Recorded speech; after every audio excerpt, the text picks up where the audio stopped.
Hey guys, my name. This always happens.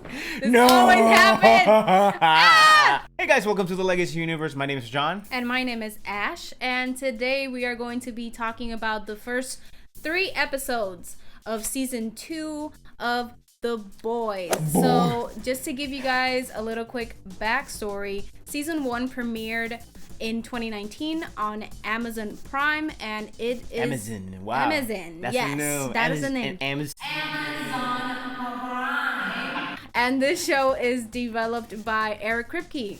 If you guys don't know who Eric Kripke is, he is also the creator of Supernatural, which is currently on its last season. Oh my god. And our favorite TV show of all time. Can we agree on that? Yes, okay. Definitely. Basically, this show tells a story about a group of superheroes, and think of the Avengers, but them being treated as like celebrities in a way, and you get to see like all of the PR stuff, you get to see like who they really are behind the scenes, and then everything that it takes to be a superhero. So they basically mix that Avengers lifestyle kind of thing, or superhero kind of genre, with kind of like the realities that is currently happening in the industry, or like in Hollywood per se. And just to add something real quick, remember guys, I know people compare this to the Justice League because of the powers of the heroes, but if you think about it, the term of the publicities, the way that they are publicized to the world is actually more in tune with how the Avengers are actually publicized in their world, like Tony Stark and all that, and even the video game that just came out. That's how they work in terms of how they mirror each other, but the heroes themselves, like in terms of power, it mirrors the Justice League. So it actually is taking both genres, both comic sides, both universes, DC and Marvel, and putting them together. It was actually based on a comic book created by Garth Ennis and Derek Robertson. So first came out the graphic novel, and then Eric Kripke developed it into this amazing show. We loved season 1. We couldn't wait for season 2, and Amazon gave us 3 episodes this first round, and then we're gonna get an episode each Friday. We just wanted to do a quick video on our general thoughts. Because this season, only 3 episodes in, is incredible. It begins with them hitting rock bottom. Like, they don't know what to do. All they're doing is hiding, and to this point they're pretty much just hiding from the heroes. They're not actually wanted just yet, because in the show you actually come to see that in the news right about like 30 minutes after the like the beginning of the show, that's when they actually show that they are wanted men. So they're still hiding, but still for their safety, not because the entire world is looking for them. Another thing that I loved so much was how we know how this was gonna still stay gruesome, how raw and powerful of, you know, very disgusting of a show it would be, but I just missed the characters in general. I missed all of them. And I see Homelander being as nasty and freakish and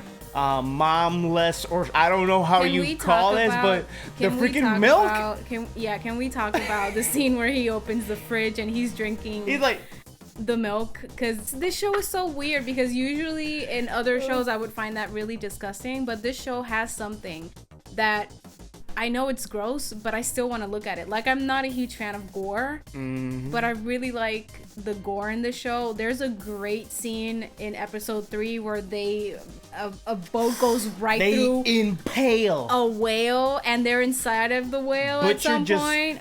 To iterate, Butcher impales.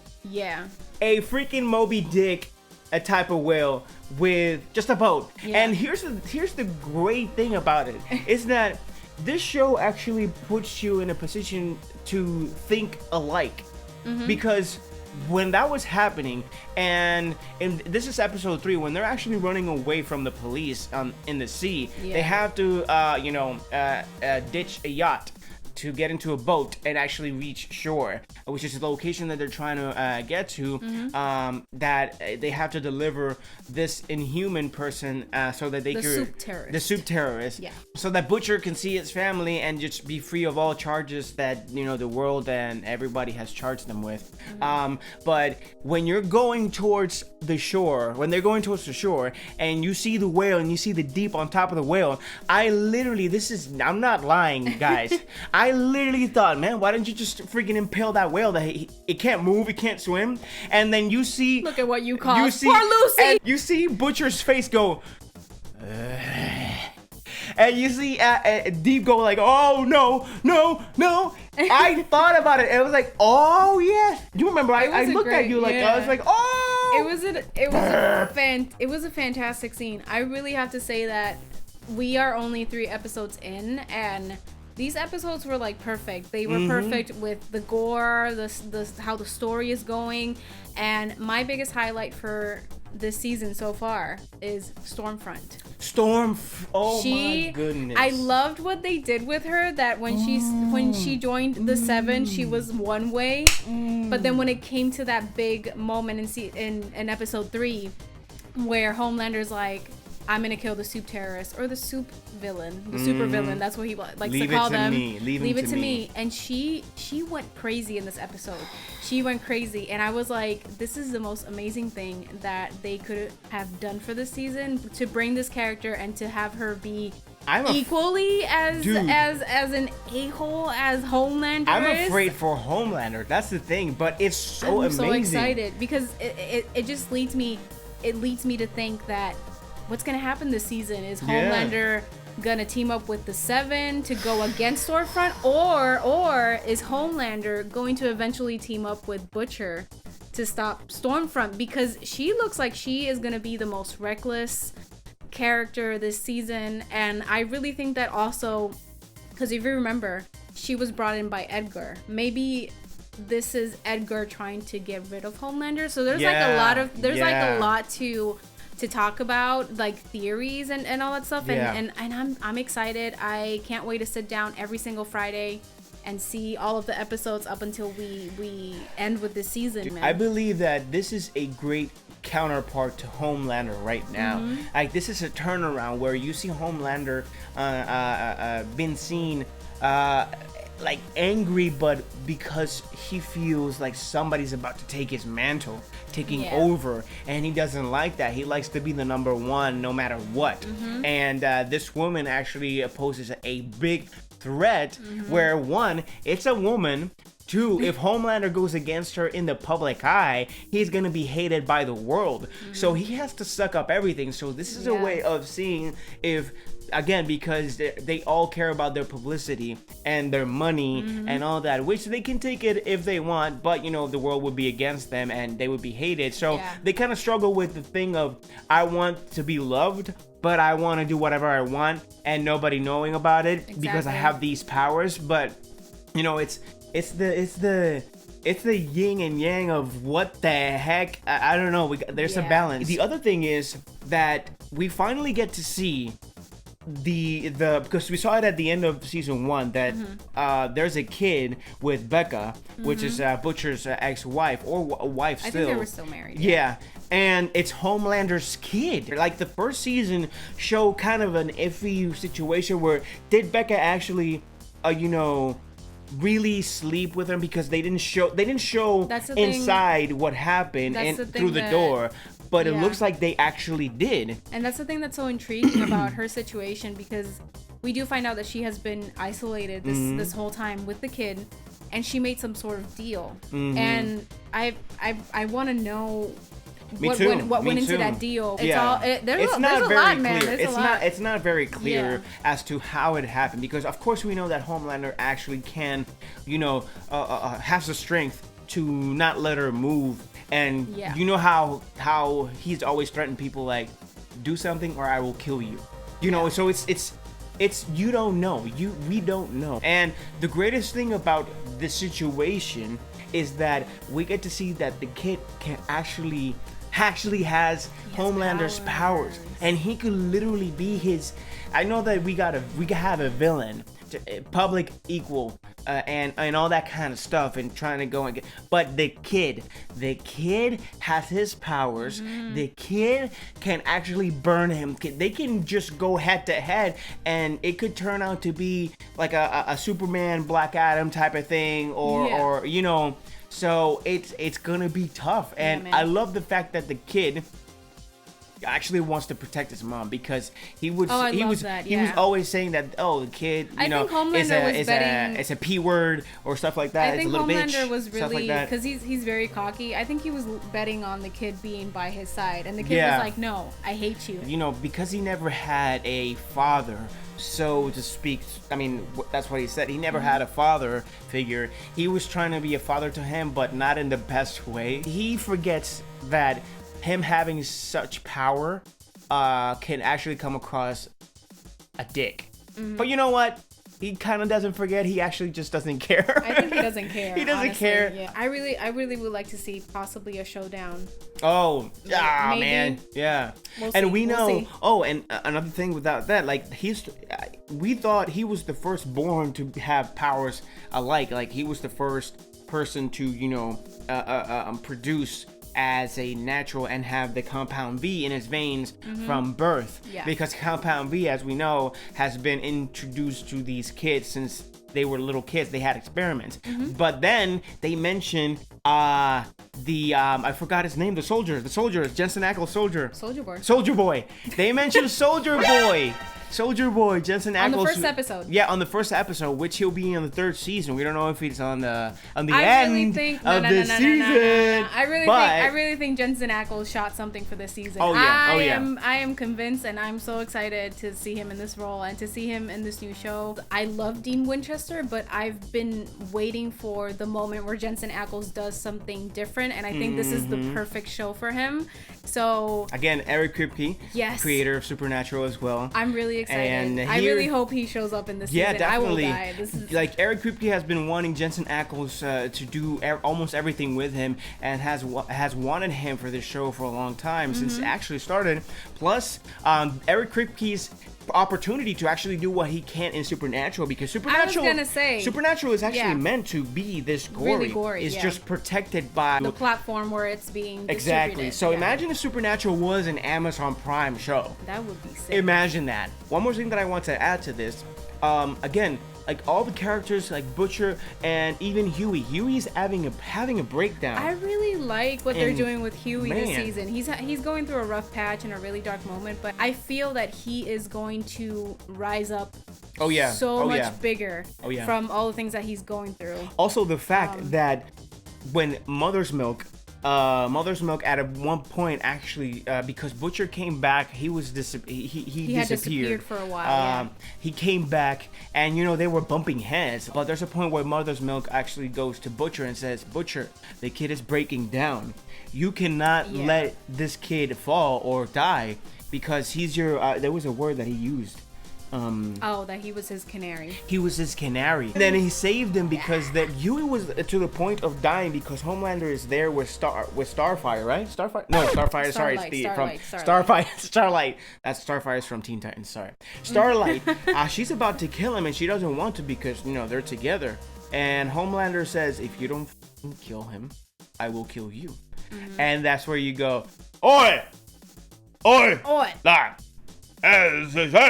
And then you get the soup terrorist breaking down the freaking train, like, blah! Huey's actually trying to take over in a way where, not take over, but he's trying to do the right. Everything that they're doing is to protect themselves and to take down the Seven, but he was trying to do it in a way where it doesn't jeopardize the entire. It doesn't kill them, but at the same time, he kind of starts jeopardizing a little bit their identity and position, to where you know there is no balance yet, but still, that's why Butcher is needed. For Huey, and Huey's needed for Butcher, but then you got Mother's Milk. They complement each other, but you got Mother's Milk, who is he's the mother and the father of the group, boy. I love Mother's Milk, because he looks like such a badass, and then after he's done with like a day, he's just like finishing his like house and stuff, and he's like, if you bitches don't let me finish my house, I will kill. And I'm just like. And Frenchie, I like Frenchie. Yo, Frenchie is the sweet puppy of the group, man. He's like protective of Kimiko. And it's amazing. It's amazing because their chemistry is there. they like each other. They probably love each other and they've not said it. Do you think we will finally see Kimiko talk this yeah, season? we probably will. I do like how her character is portrayed. Like, she's quiet, but she's very powerful, and I like the sign language that she invented with her brother. But I don't know. I think it would be interesting. Definitely. I wouldn't mind. It's fine. And she doesn't talk at all. I wouldn't mind either. Definitely. Because it actually just pushes a Frenchie to actually keep learning from her and wanting to learn the language. It would be really cool if Frenchie actually starts learning her sign language. Yeah, That would. I think that would work a little bit more than her talking. Yeah, for sure. Because her character is already special in that way, and I think maybe if she starts to talk, it'll ruin a little bit the magic that she has. Yeah. We'll see. Yeah, and there's a theory running around between our family, and I gotta give it to, and his name is Osvaldo. Ozzy. We have a theory that Soldier Boy is Black Noir, and the reason why is because if you go back to the comics, there's two different ways where Black Noir is a clone of Homelander. The other theory is that we think that Black Noir is Soldier Boy because if you look back into the Sevens, the comic books, it said that the only way that the second Soldier Boy entered the Seven was through Homelander. Now, he also says, and I'm kind of iffy there, that the Soldier Boy, the first Soldier Boy, is the one that is Black Noir. I kind of disagree because unless they're changing it again, I kind of disagree in that sense. Because the first Soldier Boy actually died. Is Black Noir Soldier Boy? I mean, this show keeps surprising us. So. Or is it the clone of Homelander? So we'll see how the writers decide to do this one. But to finish it off, I have two more highlights. Yeah. First was the funeral of Translucent. Oh my God! I have to say, listen. I have never laughed so much. Wow. Because the start of the show. Because his coffin was there, and it was like a very beautiful coffin, but there was nothing inside, and they were like, translucent, blah blah blah, and I was like, I was laughing. I could not stop laughing, and then start like singing that song, and I was just like, this is so ridiculous. Because there's so much irony in it. Where number one, Translucent is invisible, of course, so people think that he's in the coffin and they can't see him because he's invisible. So it looks like there's nothing, but they know he's there. Two. Everybody that knows this, he's not in there. He got blown to bits. That was so funny. And then the second thing that I want to give out, like, shout out, was the Deeps, his gills. They talk in the season. Yeah. And I saw somebody saying that that scene in specific, it's like the show is like art, and I'm like, I totally agree. Yes. Like the show, the fun thing that the show does is that they send you these messages, but they do it in like a different and fun way, and in your face and way. In your face, man. And I love it. So yeah, that's gonna be our discussion for the first 3 episodes of season 2 of The Boys. For sure, as soon as we finish second season, we will have a discussion video up for you guys, see if our theories came through, and let us know. I mean, not came through. Yeah, came yeah. true. Sorry. Honestly, if you want us to review and discuss every single video, every single episode that comes out on Friday, we will definitely do so. We actually would want to do that because we can go into detail and not, summarize all episodes into one. Yeah. Oh man, I think this is my second favorite TV show. Definitely. Of all time now. Definitely. After Supernatural. It makes me sad that, when we have kids, we would have to wait so long. And I'm like, child, grow up. I need you to see The Boys with your mother and father. Thank you guys for watching. We really enjoy talking about all this. We really enjoy having conversations with you guys. We really enjoy having games discussion, gameplays, and everything. Reactions. We enjoy all of this, honestly. I hope you enjoyed. If you like everything that we wear in terms of Geek Weekend and all that, you guys can go to you guys can go to geekweekend.com where you can find this t-shirt, a lot of hats that they have, and collectibles, especially the Hero System, which is a backpack that you can use in every single Comic-Con convention or any con convention that you go to, where you can store your comics, your pops, any rare item that is for you that you can find, you can store it in that backpack. Yes. So please pre-order those because they're actually running out. So I promise you won't regret it. Don't forget to like and subscribe. You can also follow us on Instagram and Facebook under the Legacy Universe, and we will talk to you guys soon.